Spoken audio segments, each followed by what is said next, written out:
Hello and welcome to yet another pre-event before the Blockathon in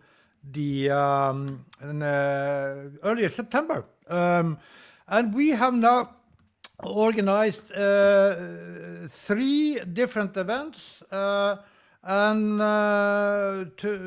in the round up sort of to this Blockathon week, which will happen from the 7th to the 11th. Then we have three pre-events. We had one last week on Thursday. We then talked about what is the Blockathon. And we talked also about problem statements from three different companies, from UNICEF, from the Swedish Red Cross, and from AIMS, which is an influencer management company. And we are happy to then also welcome back today again Fatih Hakim, the initiator and the organizer of this amazing thing. Welcome, Fatih. Thank you so much for having me today again. Looking forward to today's event. Yes, and today we will have some different guests and some different topics, but I first have to introduce Melissa, which will be co-hosting me. Welcome, Melissa. Thank you so much, guys. I'm super happy to be a little part of this huge event already happening, I would say. So yeah, very excited to hear about two of the problem statements today. Yeah, me myself, I've been in the space since I've been working professionally. So it's been my main mission to be in the blockchain space and to do what I can do. I'm very passionate about creating a more sustainable financial system, but also a more sustainable society, which is really the track that we're delving into with this Blockathon. So I'm very happy to be able to make an impact for the better future here. But yeah, I've been working in the Nordic exchange industry with Safello was my first experience. And then most recently, I've been with a mining company bringing innovative solutions that are using all the good waste energy that we have here in Sweden with mining. So very excited to be here with you today. And today we will start talking with Fatih, but then we will go on with two of the problem statements, and you will talk to a couple of people there. Melissa, who will that be? Yes, so it's two very interesting guests, and we will start off with Johnny, who comes from Hundstallet, also called the Swedish Canine Association in English. But they have a very important mission for the dogs. So they are taking care of dogs who need a new home, or they might be having health issues. So they have a huge organization over the whole country. And they have some problems that they see that blockchain could make a big impact and help them to make the whole organization more effective. So I'm very curious to hear, how blockchain actually can help such a non-financial organization.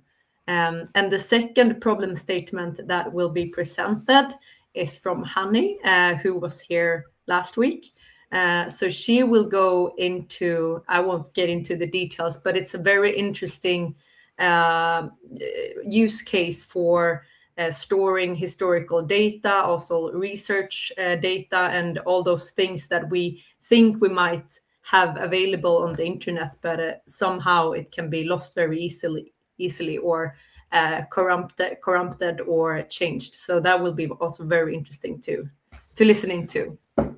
And then I will moderate a couple of guests or more on the tech side, and it will be David Dolomut from Sulis, which is one of the platforms that is used in the run-up for this competition, and even also on the Blockathon, how people are going to solve solutions.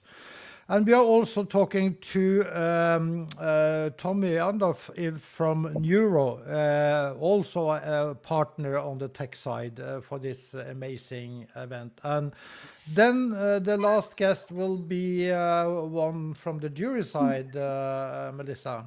Yes, it's no less than Angelica Lipsta Cruz, who actually have or who is providing the whole framework that the jury will establish their judging in. So she will present that to us, and it's a very special framework that both takes in quantitative measures, but more uniquely is that she is covering a lot of qualitative measures that has to do with the social values and the future impact and what value can this bring to future generations. So it is a very unique framework that we're applying for this Blockathon that she will go over.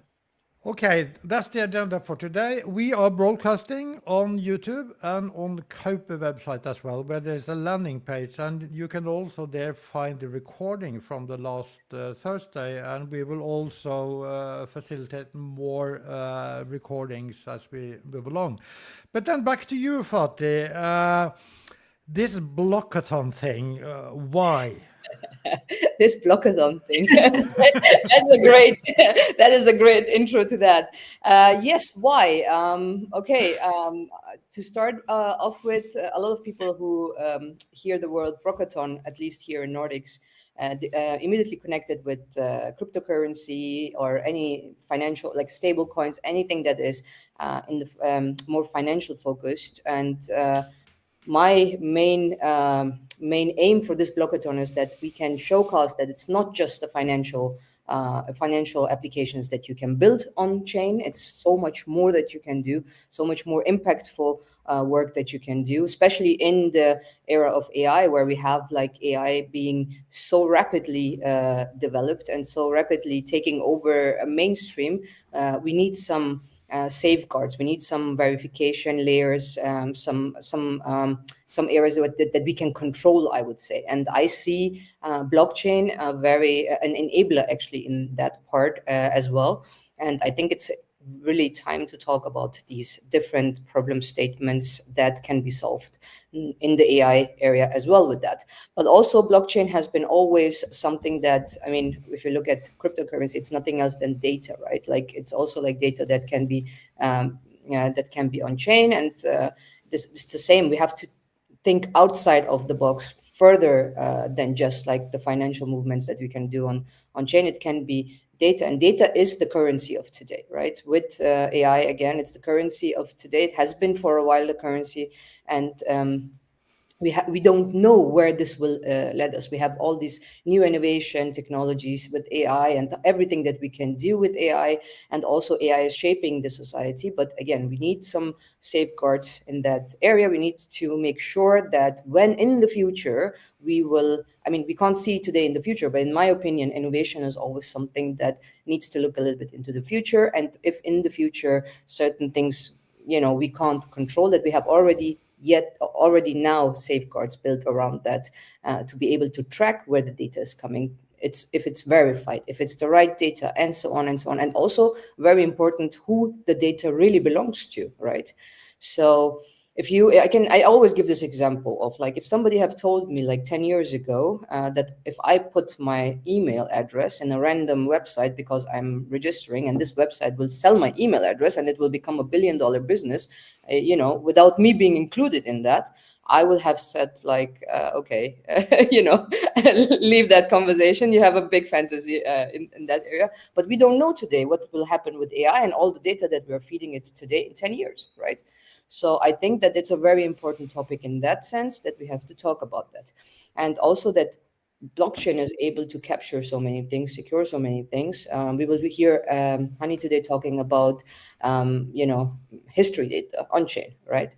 A lot of people will comment on that, saying like, yeah, but how do we know that that history data on chain is the right data? No, we make sure that the history that we know today comes on chain. So then in 10 years, 20 years, 30 years, nobody can manipulate it and nobody can change it. So I think that is also a great great example of that, and we will hear more from her. I will not go so much deeper into that, but again, to your question, Martin, coming back, because I can talk about it, I think, for hours, right? Coming back to your question, the reason why this blockathon is that we want to showcase not just the Nordics but Europe wide, that we have more use cases, not just in the financial sector, and also make sure that we don't just like go that direction in Nordics, but also parallelly, because Nordics or Sweden, in my I'm from Austria originally. I moved to Sweden 2020 to start the company, first block basically, where we help the blockchain, or we help Web2 companies going into Web3. And the aim back then was also because the German speaking countries became so financial focused. And now I see the same in Sweden, and I would like to do something today because I have the possibilities. And back then it was not the case. So if I can do that, why not? Yes, and there are a lot of things happening during this blockathon, which is an in-person week, and it starts with hackathon 2 days, I think it is. But people have to apply and to solve a solution. And is it too late? And what kind of people can apply? Exactly. It's not late at all. I have to honestly say, shout out to everybody that registered till now. We never thought that it would go beyond these numbers that we are seeing today. The registration numbers are going crazy. So it's going to be a little bit hard to choose the ones that will at the end join. So we are aiming basically for 10 teams physically at Netlight offices on the 7th and the 8th. The applications are still open, and we will keep it open till 2 days before the blockathon. And who can apply is not just builders. Something that also in that industry needs to be talked a lot. We have such a silo ways of looking at these. We have problem owners that know or don't know so much about blockchain, but kind of can think of like, hey, we can solve it with blockchain. But then we have the blockchain community here that completely is siloed and don't talk about like how to solve it. So what we would love to do is have as much people from other industries. We have to think outside the box, right? I said before, and I think if we just from the blockchain industry try to solve problems without the knowledge of really the real problems that are out there, we will not be able to do that. And it's not just builders. We are looking for people who are coming with good ideas, strategists who are thinking again outside of the box. I can't say that in other ways. But we will listen today to David from Sulis, the platform that is behind the application that are coming in. But this platform can be used during the 2 days of Blockathon to also build on it. We have a lot of different AI agents helping the participants. So developing is not the only thing that our developers are not the only thing that we are looking for, because in the AI era, this is like something that is becoming less and less important. We need people who can think outside of the box. Yeah, and sort of the process is that you start with a problem statement, which is then defined from people outside of the space. Of course, they can be working inside of the space as well, but it's real world issues, right? Exactly. You already mentioned actually two of them or three of them from last time that we were speaking. For the ones who haven't been there, please go and check out the recordings. Very interesting problem statements. We have UNICEF, we have Swedish Red Cross, and we have AIMS agents management here. I will start with AIMS because that is, I think, a very good problem statement to solve. It's a German influencer marketing agency. Influencers are basically making money with their likeness. This is how we call it. And they have been seeing a lot of influencers likeness. That means face, voice, used for different campaigns where they didn't knew that the influencers did that, and then realized, oh, it's happening because it's so easy to do with AI today. And also, I had myself in the past some conversations with them where I also showed them, like, obviously it's with AI, and I did some use cases for them.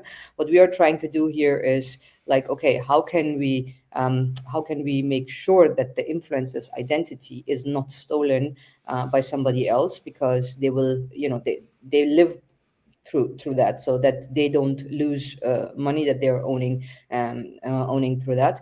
And with that, for that, we are using, for example, blockchain to make sure that the identity is on chain. We had Red Cross. Red Cross came with 3 different problem statements. One of my favorite problem statements, I think, is and they see that that issue by themselves. They came basically to us. They have 18,000 volunteers all over Sweden that have to communicate with each other in case of an emergency. But the problem is that it's third party, or basically it's platforms that can be easily hacked. Again, we are back to AI, because it's so easy in today's world with AI to hack a lot like easier than before. And if you are a hacker, AI is giving you superpowers time 1,000, basically. And they are aiming for a platform that is not hackable, and that the information can be changed and exchanged in a secure manner. We had UNICEF coming in. They were talking, Arun was speaking about real world, like real things or real happenings that people can verify at where it's happening, and then can put on chain. It can be anything from any vaccines that they're doing, or anything that happens as an emergency or whatever. Again, we are on verification layer, like verify and then make sure the layer of truth and the layer of trust, building that. Yes, and AI Institute had also great. I mentioned a little bit, but I'm sure Hani will mention it in much more depth today to us. Yeah. Yeah, because AI Institute was also participating in the last session, because they're having a separate AI Summit Day on the Friday. But Fatih, you have to wait a little now. We are moving on. And we will cover the during, and we will covering the partners later in this event. But we will now continue with the problem statements that we are going to present today. Yes. So just take it all, Melissa. Absolutely. So first on today's stage, we have Jonny Kroneld from Hundstallet. And he is head of communication and fundraising. And Jonny, you have been in the non-profit industry since 15 years, right? Oh yeah, actually, when it comes to non-profit, it's been I think it's 8 years, but 8 years. It's kind of close. A long time. So super happy to have you here, Jonny, and you are the one who's going to present your problem statement to us. But before we delve into that, I thought it would be very interesting for everyone to just get to know Hundstallet a little bit better. So if you just could, explain your big mission and what your core, daily main activities are. Of course. So Hundstallet, if you want to do it in English, it's the Canine Welfare Association. So what we work with, our DNA is basically rehoming vulnerable canines. So we work a lot with focus on care, rehabilitation, and so on before rehoming. But we also have a bigger mission, and the mission is to improve the canine welfares. So we work with international organizations, and we work with politicians, we work with leaderships and so on, to kind of lift the questions and the challenges that we meet in terms of canine welfare in Sweden. That could be, for example, canine smuggling. That's a big issue here in Sweden and in Europe, of course. So it's a lot of like a 360 perspective that we work on, and we have teams that work with the fundraising part, and also, of course, the ones who take care of the canines, veterinarians, canine psychologists, if you want to call it that, as well. So it's a big team that works in different ways in terms of getting all of things right with the canines. Wow, yeah, it really sounds like a big and complex organization in a way, since you're handling so many steps in the chain. I would say so. I think this is, I've been working with childhood cancer as well, and the organization that's also very big in Sweden, which is an amazing organization with very exciting and challenging work. I think that this organization is the one that's most challenging, because we're so close to the environment with the canines. So we see all of this happening in real life, and you're part of it. So it's really, it's gripping and it's very, very intense. I can imagine. So yeah, I found it super interesting that we are sitting here today talking about dogs who are in a bad situation somehow, and bringing that to blockchain technology. I am so curious to hear how how you see the synergies between your organization and the technology. So if you just could give me some peaks of the synergies that you're seeing, and then we could go into the whole problem statement. Yeah, so I think being a bit cocky here, blockchain and AI has been a very interesting part of what we've been discussing, me and my team at the Swedish Canine Welfare Association. So what we want to do, there are a couple of things that are important to us. It's owning our own data. We need to streamline and work very efficient, especially as an NGO, because of the costs.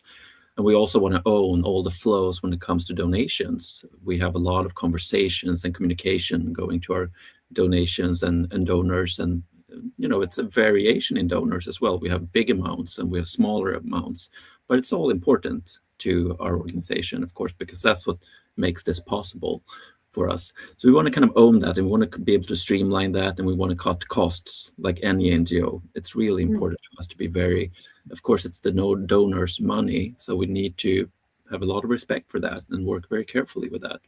So that's the big part, I would say, but also creating engagement and also inviting donors and our fans as well, because we have a lot of fans on social media and our channels into our environment, IRL. We want to show them exactly what a day looks like in the life of a canine that comes to Hundstallet. So this is a combination of things. Our challenge here is to create what we call Dogville.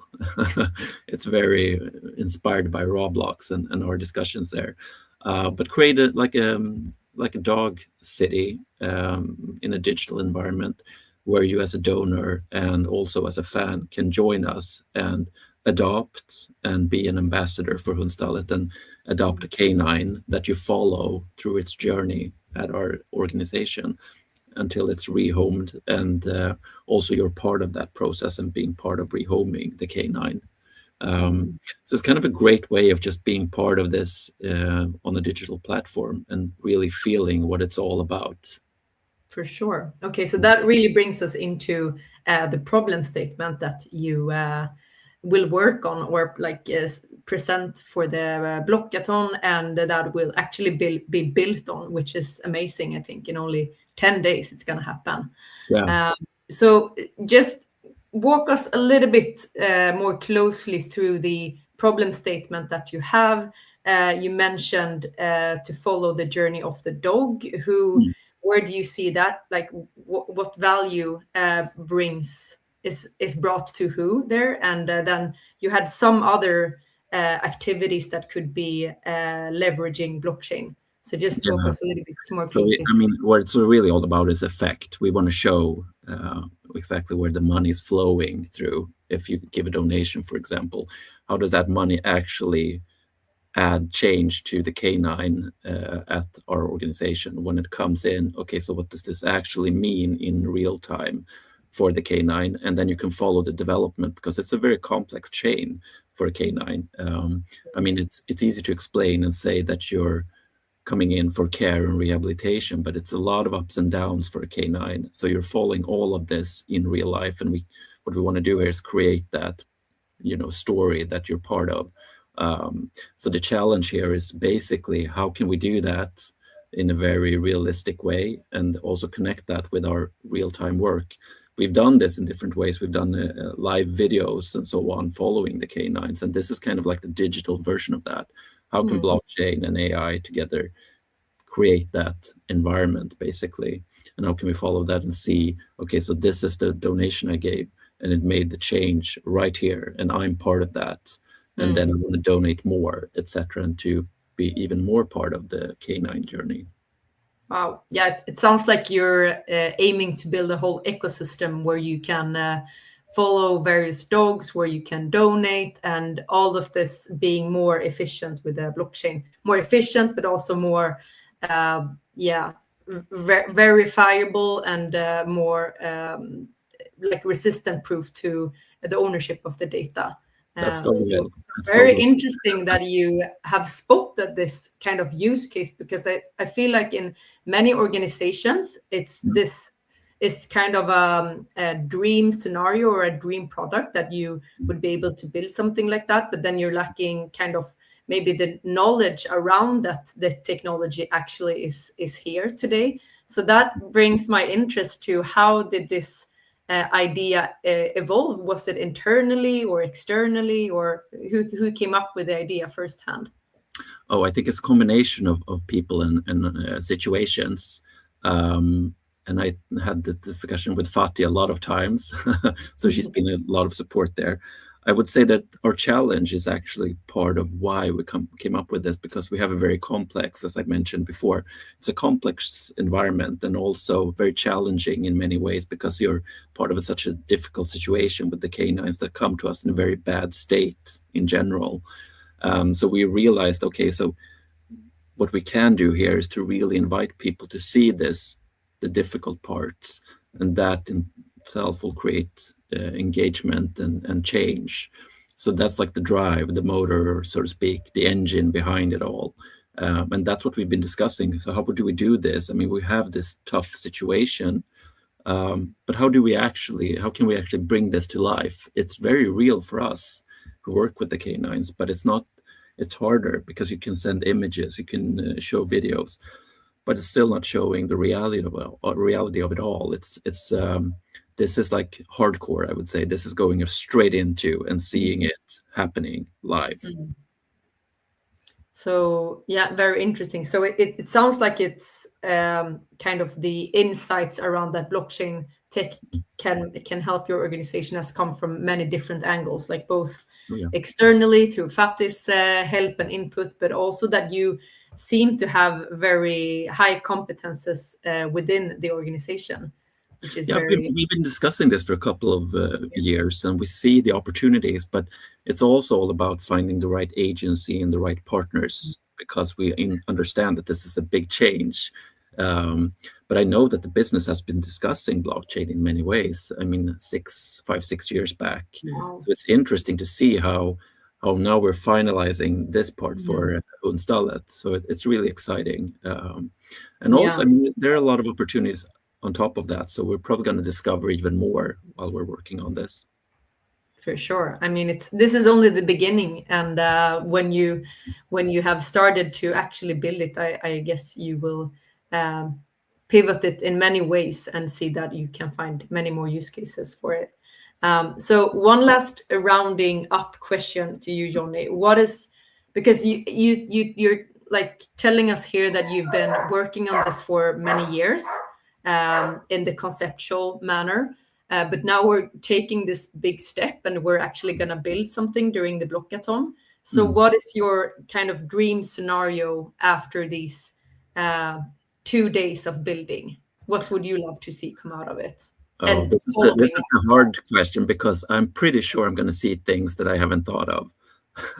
When you put the creative minds into work, that's going to be interesting. But of course, just understanding other people's takes on our challenge here is going to be interesting, but also see it coming to life, basically, and seeing different types of ideas to how we could actually make this a reality. We're going to make it a reality, but it's kind of getting perspective on it, and I think that's very healthy. You need to have that.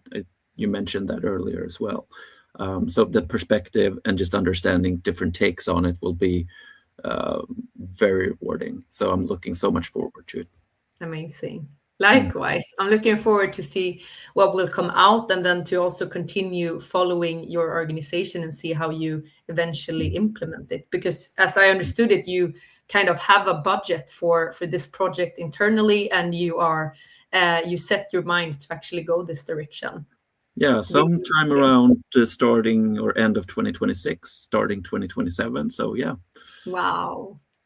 Fingers crossed. Fingers crossed for sure. Okay, amazing to have you on, Johnny, and we'll for sure talk to each other more and build together during the Blockathon. So exciting to have you here with us. Thank you. Thank you for today. So now we're gonna move over to the second problem statement. and that is going to be presented by no one other than our dear Honey, who is back from last week. And then you were talking about the AI Summit, which will also take place in the end of the Blockathon week. But today, we're really going to delve into your interesting problem statement that will actually be worked on during the Blockathon. So I'm very excited about this. But before we dig into that, Honey, just for everyone who maybe missed last week, could you just present yourself like quickly, and then also what the AI Institute does and your big mission? Absolutely. Thank you very much, dear Melissa. Nice to see you guys again. I'm back. And this time we're going to talk about the Alexandria protocols. But before I do that, let me give you just a brief. My name is Hani Halilovic, and I'm the founder of the AI Institute. So it's not a regular institute as many associate with. What we do is that we bridge and break silos. We bridge the thinkers and the doers of the next generation development. And we are a nonprofit, so that means everything we do is with a 7-generation framework. So we want to build for real, not the greenwash build for real, but sustainable, multi-generational focus on everything we do. So yes, we're having the AI Summit where we're merging 3 different fields. It's mainly focused on AI and blockchain, but we're also including quantum. So please make sure to sign up and attend if possible. Otherwise, we'll also record it and make it available online. So on to the Alexandria protocols then, yes.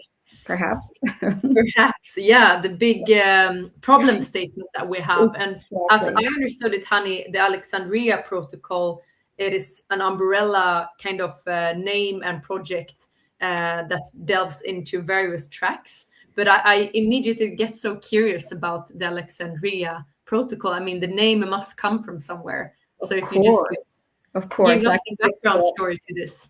Yeah, I mean, first of all, I would just spin back onto what Fatih mentioned before. We have 3 tracks. It's called the Alexandria protocols.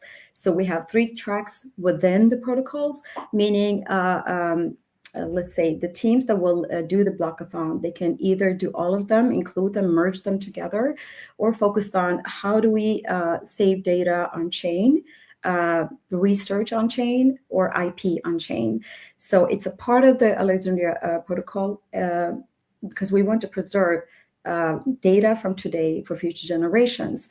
And it's not whole records, but actually comprised DNA hashes that we put on chain, and also making sure that the agents that are doing this will be reliable, as we all are familiar with the hallucination problems.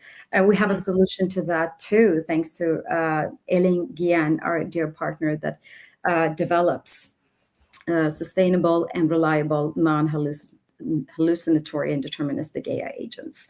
So the background, yeah, as you can hear, I mean, Alexandria, the first thing we think about that comes across our minds is the famous library of Alexandria that burnt down millennia ago.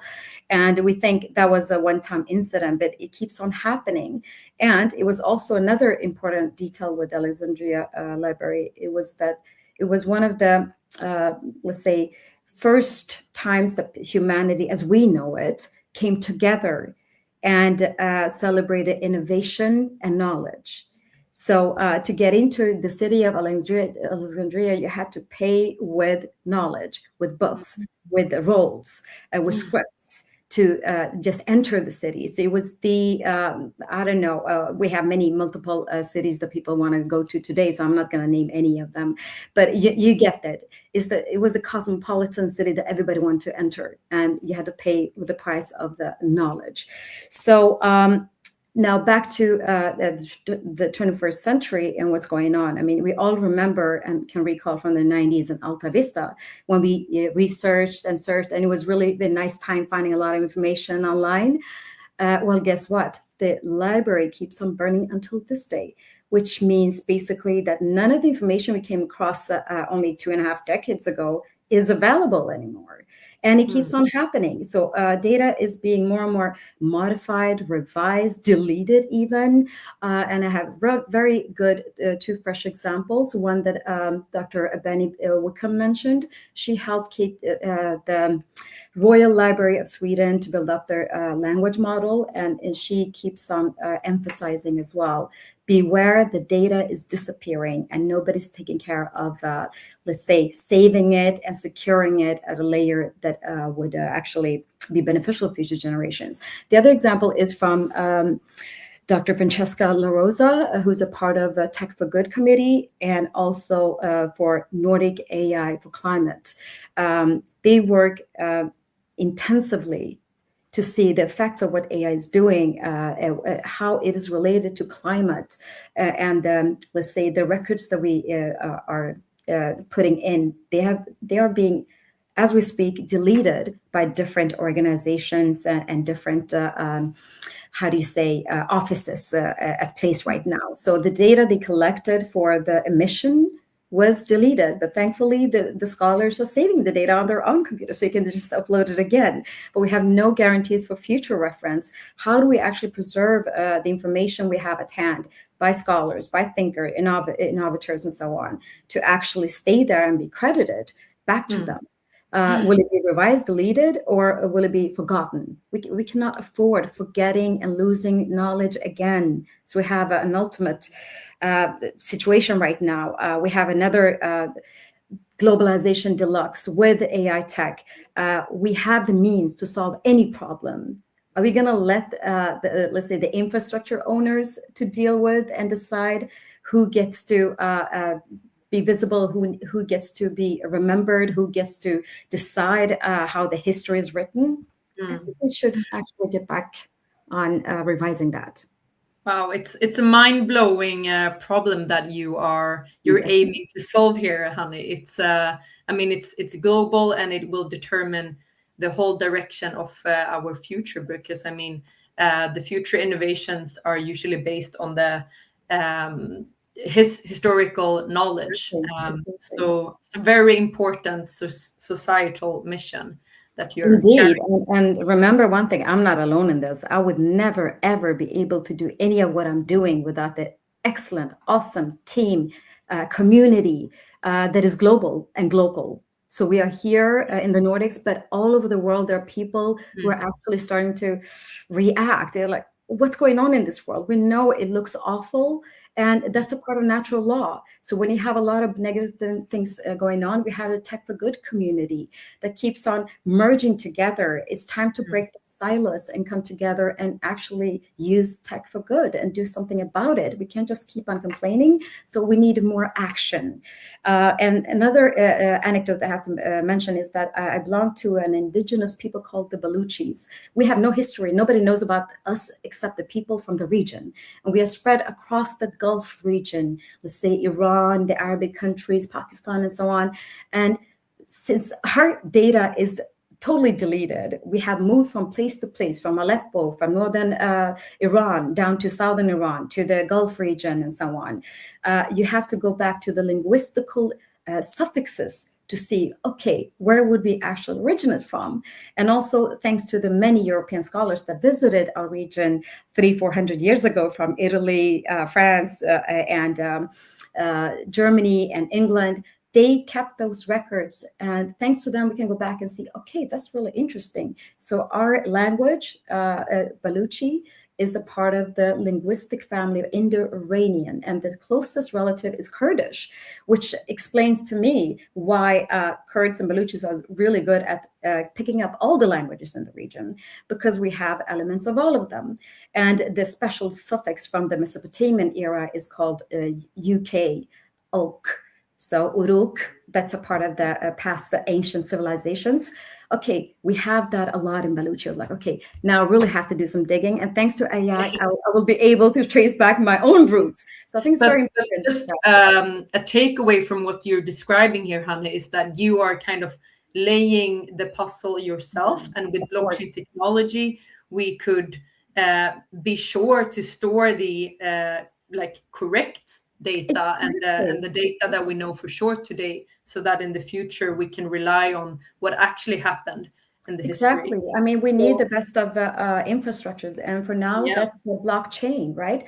But at the same time, we have to also think about the day after tomorrow, and with the 7th-generation principles, we cannot allow people who are harvesting now, decrypting later, create headaches for us in the future. So that's why we're adding the layers right now. So if it's fully possible to merge different domains, we can solve, even prevent future incidences. So I think it's an excellent time to get together and bring everybody together around the same table with AI and accelerate innovation and science and everything we need to do. We owe that to future generations.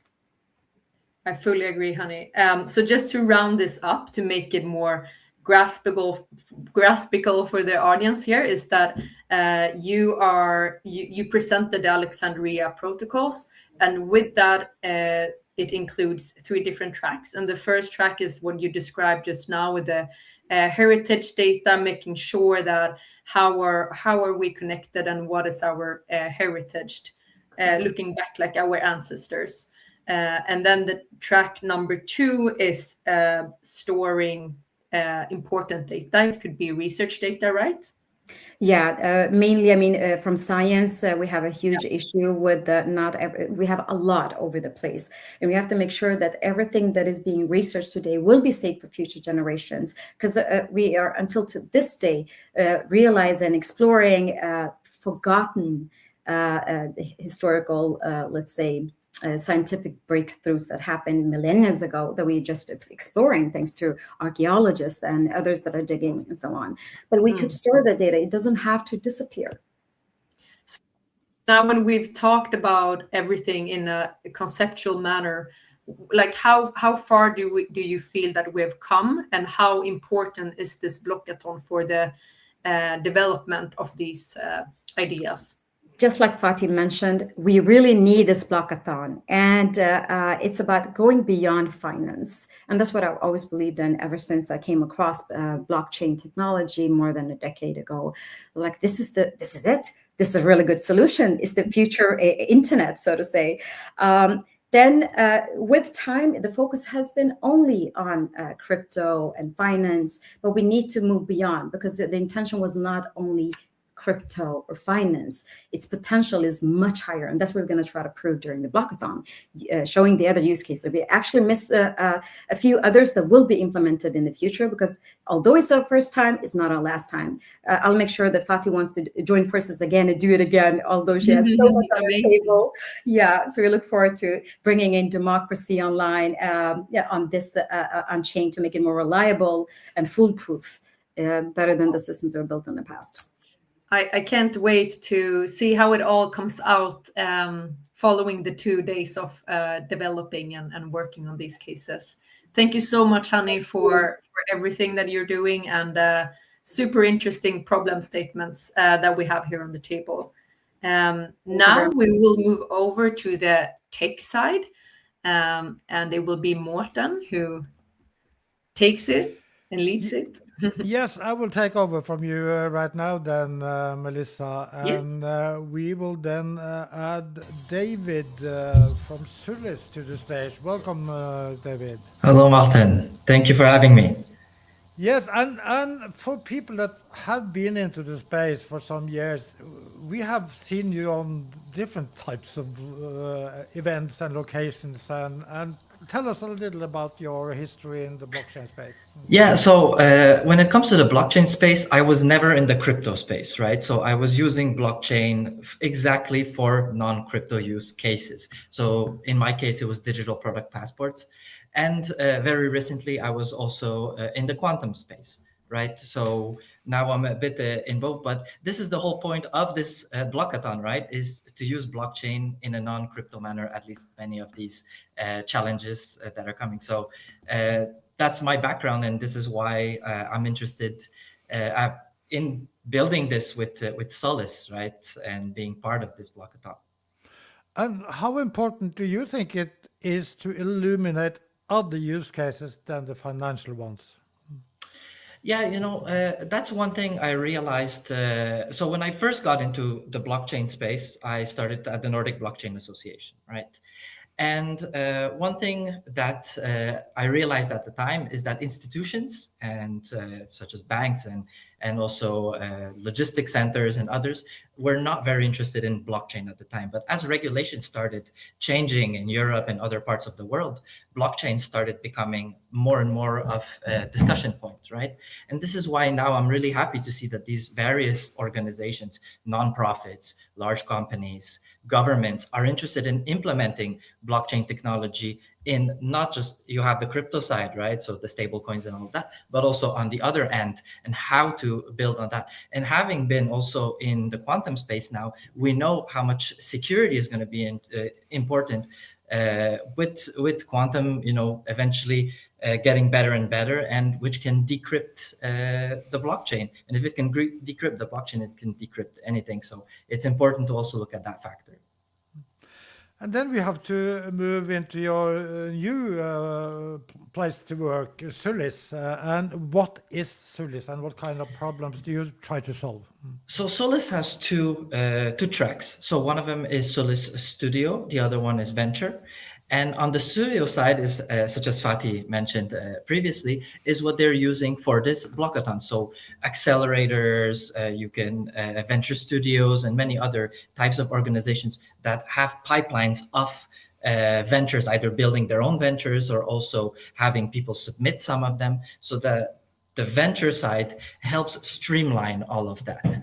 Now, I'll focus a little more on the Solis Venture, because that's the one that's going to be used which is going to be used at the Blockathon. So basically, it's there to help these companies bring with an idea. So the challenges are being submitted, as we just had some speakers speak about them, and we're going to have more of them. And Solis is there, to help with customer discovery, competitive intelligence. It then helps with brand development and the go-to-market. Basically, what is the business scoping and the business modeling, right? But at the end of the day, when you look at any tool that's being used in this world, human judgment is the most important thing. So although Solis helps with all of that, which prior to that, you would actually need experts, right? Either hire people internally at your startup, do the work yourself, or hire external consultants to help with that. Solis helps you do all of that in one, but at the end of the day, it is your judgment that's there to make the final call if you want to launch your startup idea. So it's not just a website, it's sort of a productivity suite or workflow suite? Or? It's an AI-powered operating system, you can say, in a way. And this is why it can be used both by ventures and can be used by the people. And we try to encourage all kinds of people to come with ideas, right? When you look at looking at challenges, let's start with that, right? Why do people start companies? They start companies because they see a challenge at their own company, they see challenge in society, they see challenges in the environment or anything else. So they have an idea, but very often people are afraid of executing the idea because it's time consuming, it's risky, people have their lives, they have a job, they have payments they have to do. This helps them do come up with their idea without having to risk anything, right? So it's really a tool that's there to streamline all of that, help them process the idea and give them the go, no go, or even pivot, right? Sometimes there's a possibility of pivoting. So the idea is good, but you could pivot in that way to be unique. And when it comes to the Blockathon then, and the developers or builders, because it can be all types of builders, as I understand, not necessarily programmers, but how can they use then this platform before and during the hackathon? Yeah, so first, as Fatih mentioned, what we want to do is encourage not just builders, right? All kinds of people to come with ideas, right? It's a very user-friendly platform.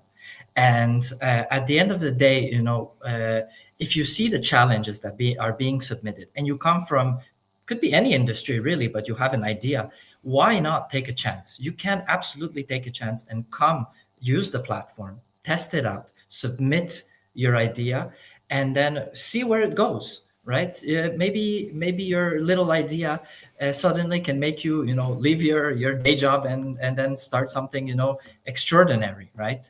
And that's the whole point of this blockathon, right? Is real institutions have real issues, and you might be, depending on, it could be any, you could be part of any industry, but you might just have a spark, an idea, because in your industry you realize something and you're like, oh, that can be then used for their challenge. So let me build on that and really submit every piece of information that you have, and then it searches the whole web, it searches internally as well, and then gives you really like who are the competition, if there is any, tells you, what kind of the environment is. Also, is would there be a demand for such an idea, right? So yeah.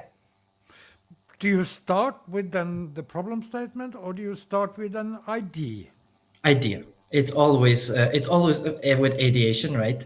You start with the idea, but if you have more than that, you can always add more information. So the more you have, the better, obviously. But it all starts with ideation, and at the end, it gives you the whole execution, right? And then it's up to you. It's your judgment to decide if you want to move forward with it or not. And it gives you a lot of different ideas as well, right? At the end. So you may not want to go in one track, you might want to go in another track, and it keeps learning over and over and over and keeps giving you, so it's very dynamic. It gives you more ideas as time progresses, and it keeps learning. And then can the builders start using it before the hackathon, or is it supposed to be used on the Monday and Tuesday in Stockholm? So you can already start come on our website and start already using the platform in itself. But for this blockathon, it is to be used for the blockathon, right? In this case. Right? And from idea to solution, can you use the service platform all the way? Yeah, so now we're also developing something towards the end, which then will move to another integrated platform that we're putting into that, which then can actually not just give you a mock-up, but the idea is to give you really a product, right? A real product that can be already used, and not something that's a front end and then you have to develop in the back end, right? So there are a lot of things that we're working on in the background, and it's really going to be astonishing. And you are sort of part of then the event and helping to build part of a platform. And if people then at the moment are thinking, maybe I have an idea, maybe I should apply, what do you recommend that people do then? Go for it. Go for it. Any idea, any idea, like, and this is, so I'm going to give you an example of me, right? If 10 years ago you asked me if I would be in the venture space, so startups and anything like that, I would probably answer you no. I was a pure government guy who worked at the Canadian Embassy and then the American Chamber of Commerce. I was surrounded mainly by diplomats and politicians, right? But now the technology that's out there is so amazing. It can really enhance anybody's ideas, and really risk-free, because you don't have to sacrifice neither your time nor your money. Right at the end, you get an endpoints or a report or anything like that, or already a platform, and then you choose what you want to do with it. Do you want to go in risk and go and start this company or not? Right. So, and back 10 years ago, you didn't have that. If you went and started a startup, you took all the risks with it, to the point of burning a lot of money, including burning money on consultants who may or may not give you good solutions. Thank you very much, David, for sharing the insight of that platform and how you can use it for any type of business development, but also it's not necessarily builders, but of course we want a lot of builders participating in this Blockathon. Thank you very much, then, David. Great, thank you. And then we will continue on the tech side. We will then welcome Tommy from Neuro. Welcome, Tommy. Hello. Yes, and you are also a core partner to this Blockathon, but we first have to hear about you and the company that you have founded and are developing? Yeah, so I have a background in financial services and the exchange environment, working for the Swiss Stock Exchange for SIX Group, many years in the Nordics, US, Singapore, Switzerland. So I was fortunate enough to be part of the early wave of distributed ledger technology and building solutions in 2015, 16 and onwards. And this also led to creating one of the first regulated digital asset exchange, SDX, and many other initiatives. So we built a lot of interesting solution already back then, and looking at where the world was going and society was going, I decided to quit that journey and start Neuro by Trust Anchor Group. So we are a infrastructure for digital trust. In practice, we use technology to really be an expert in 3 different areas. In overall picture is that we work in trust services like KYC and digital identity. We have payments like on-off ramps, online payments, gateways, wallets, micropayments, and other programmable payment methods, and now lately also payments for AI agents. It's very, very interesting. But on really, if you dig into it, we do verifiable digital assets. So digitalization of assets and linking them to identities and the payment services is where a lot of times the value is derived, a combination of all these. Even if that maybe is not the core focus on the Blockathon, but how does it solve you in the financial area? Because nowadays you talk about stablecoins being one way of pay per use. You also have the tokenization of real world assets that is moving as a new way of getting access to investments. And why do then you need a Blockathon or blockchain-based solutions within this? There is KYC in the fiat world as well. There is maybe payment solutions in the fiat world as well. So where does the blockchain come in, and what does it solve? Yeah, I think, I mean, in general, internet, as we know it today, has been extremely good at moving information. As you say, there are a number of solutions in all these 3 areas that we address. But it was never really designed for establishing trust in a heterogeneous or decentralized world.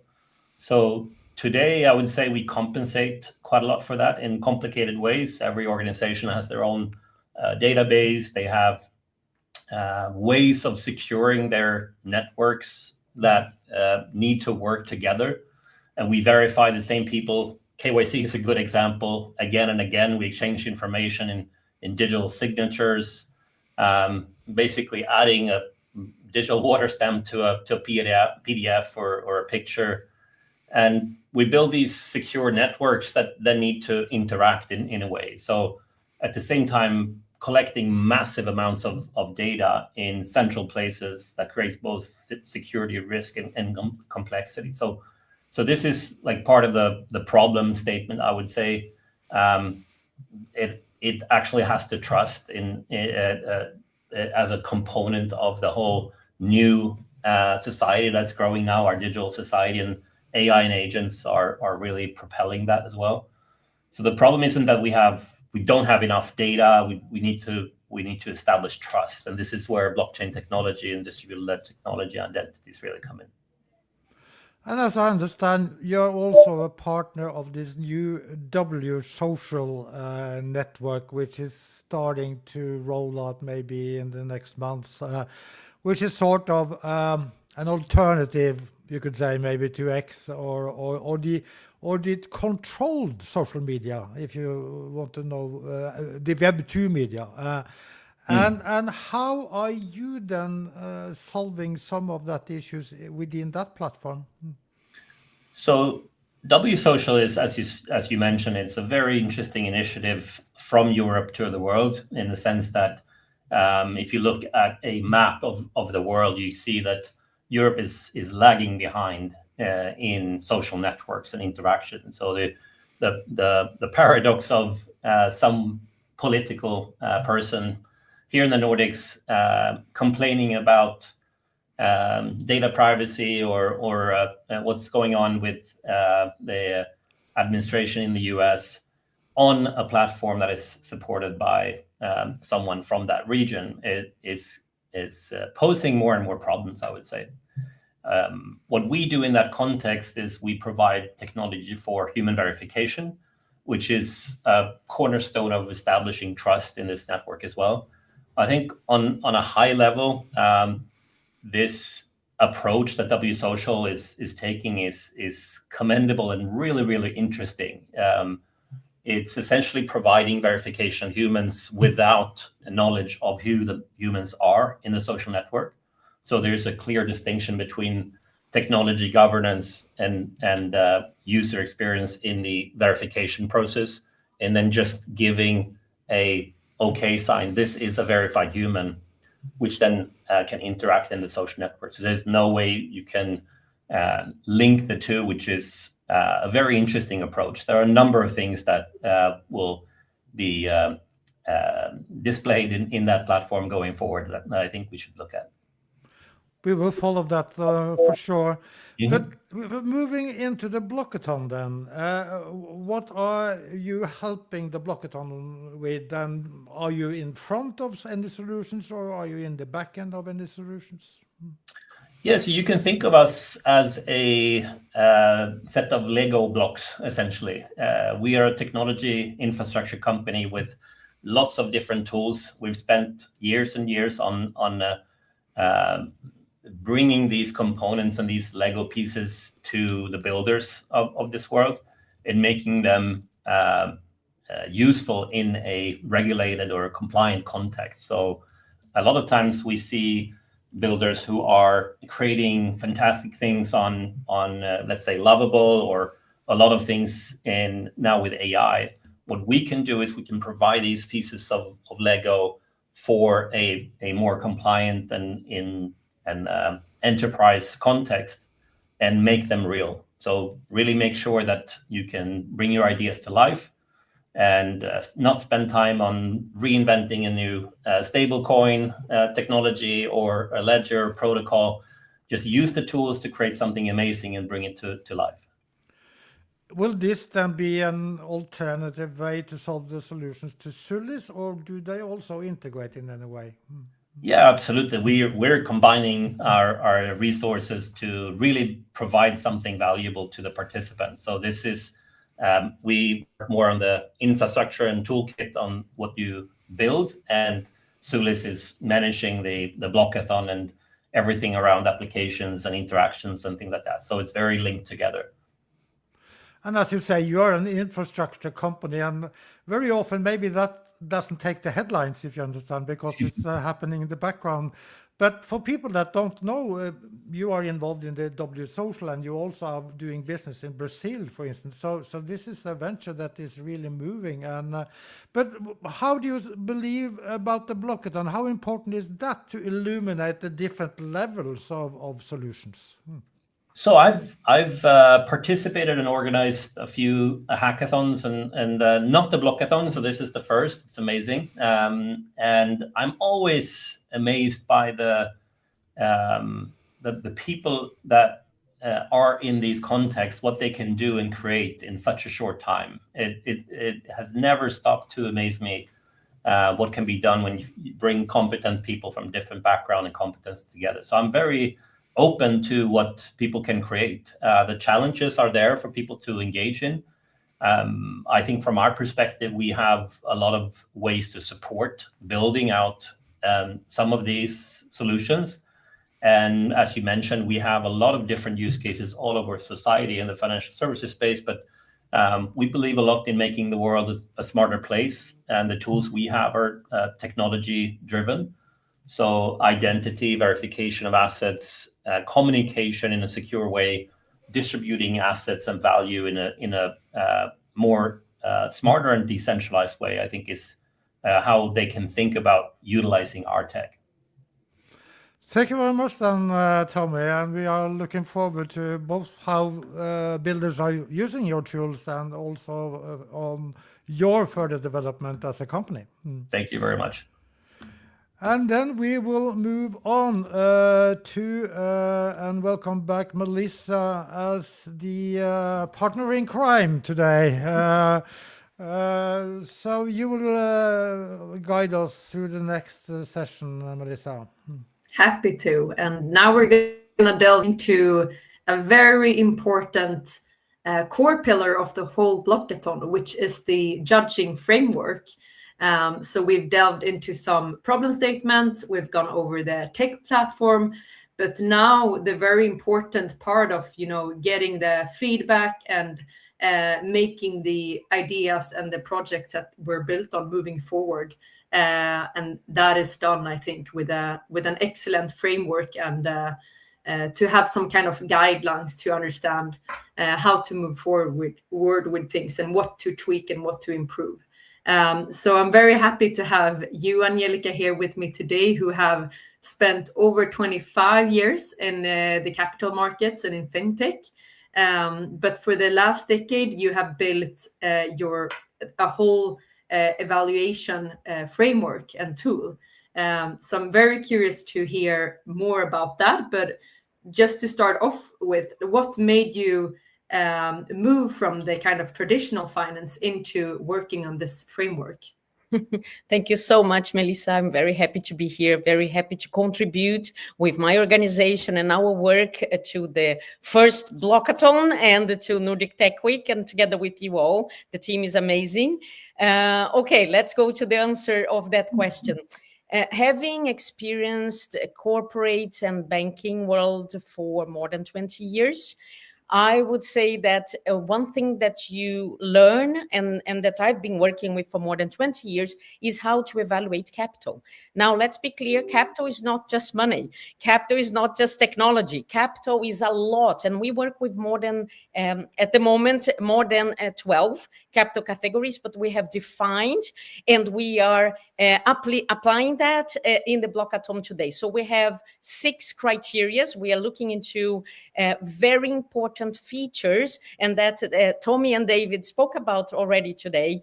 When it comes to systems interoperability, when it comes to systems integration, because, I'm already, when I was a teenager, I was implementing SAP, Oracle, and different systems. So there is something that I would suggest my generation went through and is going through still, is the technology evolving in the world and what it does for us people and for the job and for an efficient and beautiful contribution to society, not only, one person or one owner or one application. So I would start there. Amazing. Thank you for giving us a little hint of what to come. So just to brief all the listeners here, the whole Blockathon is based on different teams and different activities, and we will have a jury who will use this framework, and it will be based on these 6 different requirements. So I'm super curious to is it possible to go through them one by one? Yes, let's do that. Yeah.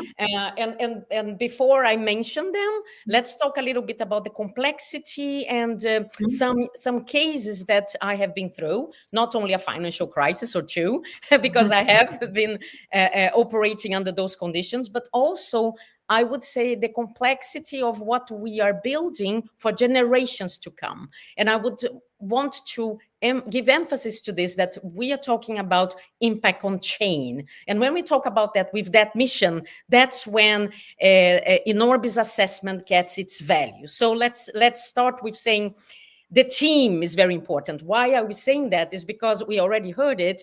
The collaboration between systems, the collaboration between people is the enabler of a much better solution for the complexity of today. That's number one.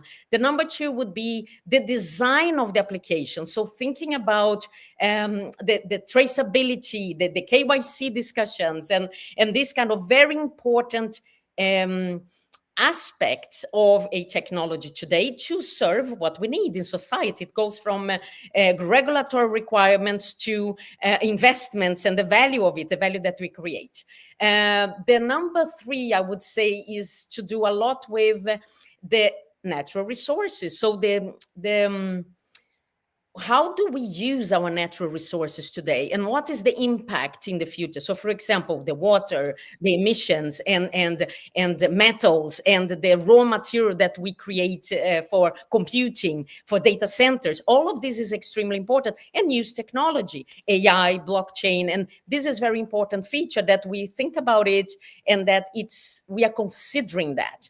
I would also say that they're very big, the well-being of people. We are creating solutions that serves humanity. And we have heard some cases here today. I'm very happy to hear them. And this is the purpose, that we build something that will contribute to people's health, people's wealth, people's, people remote in different places. Let's say the collective as society as a whole, for many generations to come. So I can give you several examples when it's not that good. For example, when you have issues with platforms that have created disturbance, wars, fake news, or not considering these things. This is very important. This is very important for our capital as a collective. Super. Wow. What amazing criteria. Just imagine if everyone would build their products based in these criteria, then we would have a lot better world. Yes, I have to say I have many colleagues in the industry, both investors and institutions, that are working beautifully with that, coming a lot from the Nordics as pioneers, working with impact, sustainability, sustained growth, and these aspects that many corporations today report and operate with. So the startup community, the tech community, the rising stars, of course we are there. And it's, let me say like this. So the Blockathon here, the first Blockathon, is actually targeting what else can we do that is not providing money for charity, if you want to make some good things, but actually you think about that when you are investing, when you are creating your applications. So it's much broader view. It's solving the what everybody wants. I would say our ambitions, right? For sure. So all these problem statements are gonna get turned into some service, some product they're going to be built on, and then they're going to be judged by a jury team. Yes. And what do you think, like when you're applying your framework here, what is the biggest differentiator between like something, a product coming out of a Blockathon and not being judged by all these criteria, compared to what is the main values that these different teams will gain from this framework? Wow, that's a beautiful question. Thank you.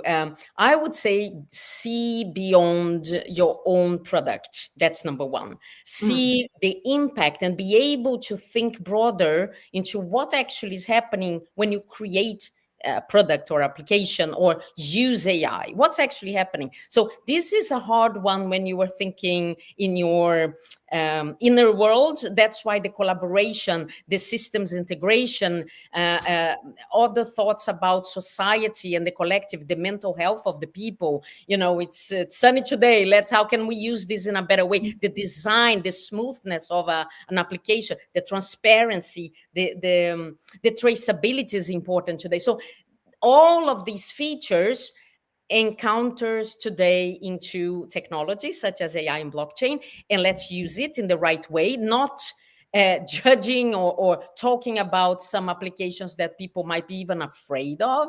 and it's, it's more or less comparing for 25 years ago when we started using internet. Here we are. We can actually do great things because of the internet, not just punishing some of the early starters at the time that I remember listening. So we are there. That is different. So I would say not just speculation. We are actually creating something we are proud of. And that's why this framework is different than just looking into potential financial or potential business models. Or it's much more. And that's what technology provides us with today. And I'm so happy to be working with that. So, of course, my core since many, many years ago, more than 25, is always been finance, tech, and capital. That's where and with sustainability. So it's where I've been operating since then from different functions. And today, of course, with my organization in Orbis and ELDC. Wow. Amazing. Thank you for a great answer. So if you are the mother of this framework. So if you were to give a tip, because this is actually a competition in itself, but I wouldn't stress that so much, because the biggest value for everyone partaking in this Blockathon is to develop and move forward with their projects, and also gaining all of this super important feedback. But someone will win this Blockathon as well. So what would you recommend, or what is your like most important tip to them to kind of be aware of and think of during the building phase?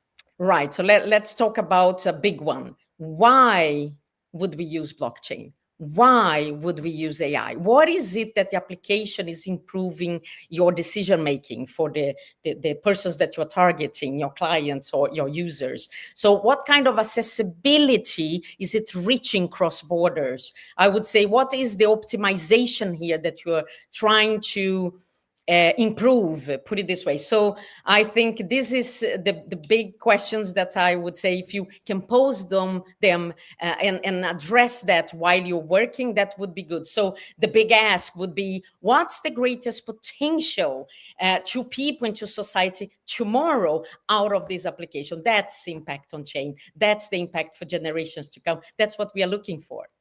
Amazing. Wow. That is something to be carried with everyone who's gonna participate in 10 days. Thank you so much, Angelica, for serving here. And amazing, truly. And now we're gonna round up some things here, and Morten is back on track. Yes, and we have to also include Fatih in this wrap up. Of course. And let's just chat a little bit between you, Melissa, and myself. I'm amazed about the energy, about the thoughtfulness, about the humanity. This if you look at it from outside, people think this is a nerdy thing, this is a techie thing. Yeah. But people are engaged because there is a mission here. There are problems to solve, either in the third world or for dog lovers or for whatever type of. Is that your way of thinking as well, Melissa? Yeah, I'm just mind blown. I need to admit that before getting involved in this project, I wasn't aware of that we were at this stage with actually using blockchain technology. It's been a buzzing thing for so many years, but that it's actually happening here and now, and that we have organizations jacking in and coming to the table with just not that they're realizing themselves that it's a potential technology for them to use is a huge step. I think that I wasn't aware of, that we were this far ahead. And also I fully agree with you, Morten, on that the kind of layer of or the aspect of how everyone is coming in here is with a lot of humanity, and with the like an important mission to have a greater impact. So it's not just commercially focused or financially focused. It's really the feeling you get is that we're doing something big here together.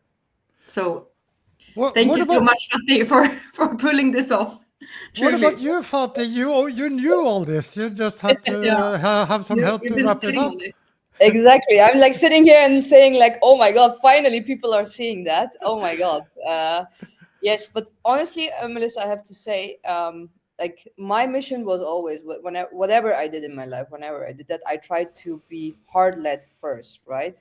And it feels like the whole team that came together is thinking the same way. And I think that is the vibes that we are right now talking. It feels like we have a mission. We are like, okay, it's like a bigger picture, not just like, oh, how can we create the next application to earn a lot of money? We have already so many examples in the past that is working against us. And we are seeing the impact on our generation today, how they are, right? So it makes me so happy, Melissa. Thank you so much, Morten, Melissa. I can see, you guys can see that, and that gives me so much hope that it will bring exactly what we were trying to do with this Blockathon. Yeah, this is only the beginning as well. Exactly. Yes, and to wrap it up, this event is also available as a recording immediately, and we will also create more separate editions of each talk here. And I will also just underline that, as Fatih said, I have been working together with you guys. I think there's about 25 people or 30 people collaborating all over Europe in the back end of this project. And you also have a lot of supporters. How important is that this part of the Blockathon? Yes, very important. I think without them, it was an idea from my side, right? To bring it really out there. I am so grateful to have these partners. As you guys saw Tommy today, Nero, Sulis, that the platform, shout out to their dev team doing amazing job.